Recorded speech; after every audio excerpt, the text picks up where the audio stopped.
এশিয়ার অন্যতম প্রধান ও গুরুত্বপূর্ণ নদ ব্রহ্মপুত্র। চীন, ভারত ও বাংলাদেশের মধ্য দিয়ে প্রবাহিত ব্রহ্মপুত্র নদ পানি প্রবাহের দিক দিয়ে বিশ্বের নবম ও দৈর্ঘ্যে 15তম। সম্প্রতি ভারত উপমহাদেশে ভূ রাজনৈতিক সংঘাতের বড় কারণ হয়ে উঠেছে এই নদ।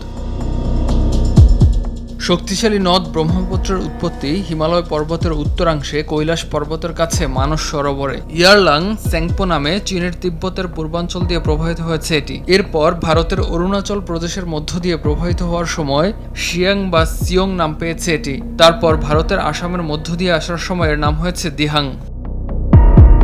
বিশ্বব্যাপী জ্বালানি সংকটের কারণে বিদ্যুৎ উৎপাদনের জন্য বর্তমানে প্রায় সব দেশই বিকল্প জ্বালানি বিশেষ করে জলবিদ্যুতের দিকে ঝুঁকছে। একই পথে এগোচ্ছে এশিয়ার অন্যতম প্রভাবশালী দেশ চীন। ব্রহ্মপুত্র নদের নিজেদের অংশে সম্প্রতি জলবিদ্যুৎ উৎপাদনের জন্য নদীর উপর আড়াআড়ি বাঁধ দেবার উদ্যোগ নেয় দেশটি। কোয়ালিটি সম্পন্ন আন্তর্জাতিক মানের still bar CSRM, committed for better still. এরপর অন্তত 8টি বাঁধ নির্মাণ করেছে বেইজিং।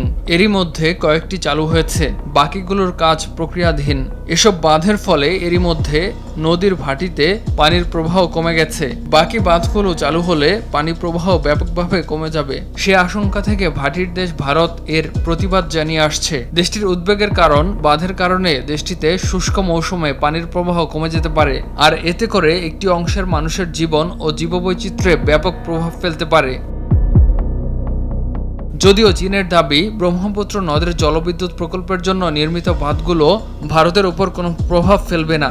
ব্রিটিশ সংবাদ মাধ্যম ডেইলি মিররের প্রতিবেদনে বলা হয়, মূলত south north water transfer project নামে একটি প্রকল্পের আওতায় ব্রহ্মপুত্র নদ সহ তিব্বতের অন্যান্য নদীগুলোর পানি রেড ফ্ল্যাগ ক্যানেল দিয়ে চীন তার উত্তর পশ্চিমে অনুর্বর অঞ্চলগুলোতে নিয়ে যাচ্ছে। এ নিয়ে উদ্বেগ জানিয়ে আসছে ভারত, কিন্তু নিজেদের জাতীয় নিরাপত্তার অজুহাতে বাঁধ নির্মাণকে কৌশলগত সম্পদ হিসেবে বিবেচনা করছে বেইজিং। ফলে বিষয়টি এরই মধ্যে চীন ভারত আলোচনার এজেন্ডায় নতুন ইস্যু হিসেবে হাজির হয়েছে। বিশ্লেষকরা বলছেন, বিষয়টি দুই দেশের মধ্যে সহযোগিতার বদলে দিন দিন দ্বন্দ্বের বিষয়ে পরিণত হচ্ছে।